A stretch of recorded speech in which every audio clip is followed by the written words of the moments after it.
नमस्कार मित्रांनो, आजच्या व्हिडिओमध्ये आपण बघूयात की कोणत्या जिल्ह्यामध्ये किती कंपन्या ऍड झालेल्या आहेत। भरपूर सारे शेतकरी म्हणत होते आमच्या जिल्ह्यात किंवा आमच्या विभागामध्ये काही कंपन्या ऍड झालेल्या नाहीयेत आणि काही शेतकरी म्हणत होते की आम्ही त्या ठिकाणी कंपन्या तर ऍड झाल्या परंतु आम्ही चेक करायला जायलाच होतात किंवा आम्ही चेक करेपर्यंत तर पूर्णपणे कोटा हा संपला असं त्या ठिकाणी दाखवत आहे। मग 3-4 वर्षाखाली जी काही परिस्थिती आली ती आता डबल येणार का? कारण सोलरचा 3-4 वर्षाखाली सोलरचा फॉर्म सुटायचे किंवा भरण्यासाठी त्या ठिकाणी जागा निघायच्या, परंतु त्या ठिकाणी जागा 1000-1200 जागा असायच्या, 500 असायच्या, 2000 असायच्या। त्या जागेसाठी लाखावर फॉर्म त्या ठिकाणी भरायचे आणि अवघ्या 2 ते 3 मिनिटाच्या कालावधीतच ते फॉर्म त्या ठिकाणी पूर्णपणे भरून सबमिट व्हायचे।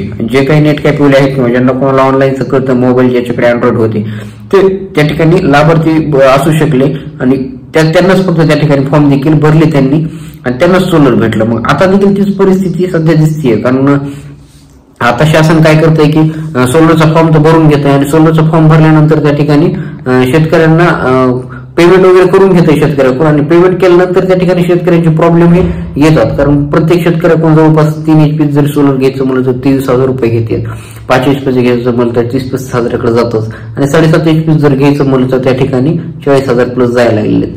मग प्रत्येक शेतकऱ्याकडून त्या ठिकाणी पैसे तर वसूल केले जातात आणि वसूल करून देखील त्या ठिकाणी प्रत्येकाला भेटत नाहीये। ही परिस्थिती सध्या या ठिकाणी चालू आहे। मग आता त्यांच्याकडून फक्त पैसे चुकवून घेतो शासन, का सोलर देखील देणार आहे याविषयी देखील आता सध्या महत्वाची बातमी किंवा महत्वाचा अपडेट हे घ्यायला आपल्याला लागणार आहे। कारण पैसे तर आपले फक्त बसून राहतात परंतु सोलर हे भेटत नाहीये। कारण आतापर्यंत भरपूर ठिकाणी भेटले देखील सोलर, परंतु गावागावीच 4 ते 5 सोलर फक्त भेटले गेलेले आहेत। कारण प्रत्येक जिल्ह्यामध्ये कोटा त्या ठिकाणी भरत होता आणि आता तर त्या ठिकाणी वेंडर सिलेक्शन करायचं म्हणल्यानंतर वेंडरला त्या ठिकाणी दिसत देखील नाहीये। आम्ही वेंडर सिलेक्शन करायला गेले असता त्या ठिकाणी आम्हाला काहीच दिसत नाही असं देखील भरपूर साऱ्या शेतकऱ्यांच्या कमेंट आलेल्या होत्या। मग त्या ठिकाणी भरपूर आता ठिकाणी जिल्हा वाईज वेंडर हे सुटत आहेत। आता बीड, गेवराई, परत जालना अशा 2-3 जिल्ह्यामध्ये सध्या प्रीमियर कंपनी सुटलेली होती आणि त्या ठिकाणी त्याचे वेंडर देखील सुटलेले होते काही प्रमाणामध्ये। आता बीड मध्ये जवळपास 187 सोलर पंपचे त्या ठिकाणी सुटलेले होते प्रीमियर कंपनीचे, तसेच जालन्यामध्ये देखील असं सुटलेले होते। तर आता आपण बघूयात आजच्या व्हिडिओमध्ये की नेमकं जिल्हा वाईज कोणत्या विभागामध्ये किती आता इथून पुढे वेंडर येणार आहेत आणि किती तारखेला येतील याची देखील आपण माहिती देणार आहेत।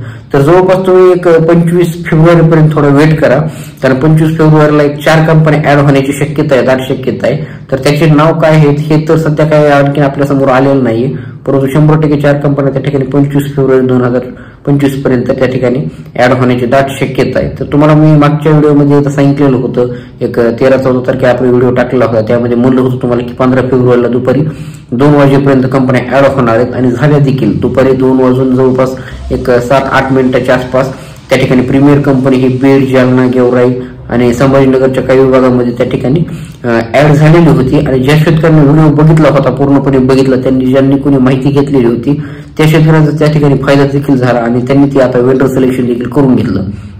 कारण आता उन्हाळ्याचा पिरियड येत आहे आणि त्या ठिकाणी पाण्याची टंचाई प्रत्येक शेतकऱ्याला भासत असते आणि त्यालाच एक मदत म्हणून सोलर हे तुम्हाला भेटलं गेलं तर त्या ठिकाणी तुमचं पाण्याचा देखील उपसा सोलर तुम्ही करू शकता।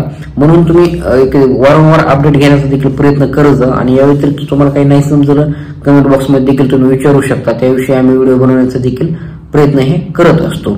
तर आता जवळपास 25 फेब्रुवारी 2025 पर्यंत नेमकं कोणत्या कंपन्या ऍड होणार याविषयी काही माहिती नाहीये किंवा माहिती ही सध्या आलेली नाहीये।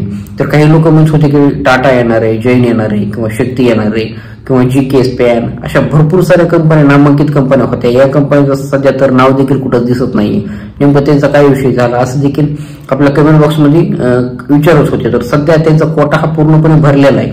समजा आता काही ठिकाणी सोलापूरच्या ठिकाणामध्ये सध्या शक्तीचा कोटा थोडा शिल्लक आहे, त्यामुळे तिकडं येऊ शकतोय, शक्ती पंप त्या ठिकाणी येऊ शकतोय। तर जतचा एक विभाग आहे, जतमध्ये देखील त्या ठिकाणी थोडंफार येण्याची शक्यता आहे आणि पंढरपूर साईडला देखील आता 25 फेब्रुवारीपर्यंत सध्या त्या ठिकाणी येण्याची शक्यता आहे, वेंडर हे त्या ठिकाणी येऊ शकतात। तर पुणे साईडला देखील त्या ठिकाणी वेंडर एक 4 ते 5 वेंडर त्या ठिकाणी परत एकदा अपडेट होण्याची शक्यता आहे त्या ठिकाणी। कारण असं आपल्याला एका माहितीनुसार कळालेलं आहे की तेवढे ऍड होण्याची शक्यता आहे। जर तुमचा जिल्हा वगैरे कोणता असं कमेंट बॉक्समध्ये सांगा, त्याविषयी तुम्हाला कमेंटमध्ये मी उत्तर देतो। कारण प्रत्येक जिल्ह्याचं किंवा विभागाचं नाव घेऊन सांगणं हे सध्या तर शक्य होत नाही, परंतु 25 तारखेपर्यंत 100% त्या ठिकाणी वेंडर हे ऍड होणार आहेत। असं नाही की 10-15 वेंडर ऍड होतील असं होणार नाही, परंतु एक 4-5 वेंडर 100% ऍड होण्याची शक्यता आहे. कारण परभणी जे काय आहे विभाग त्या ठिकाणचं देखील एक अपडेट आलेलं होतं, त्या ठिकाणी देखील आता एक 2 वेंडर हे ऍड होण्याची शक्यता आहे. त्या ठिकाणी तुम्ही एक 25 तारखेला किंवा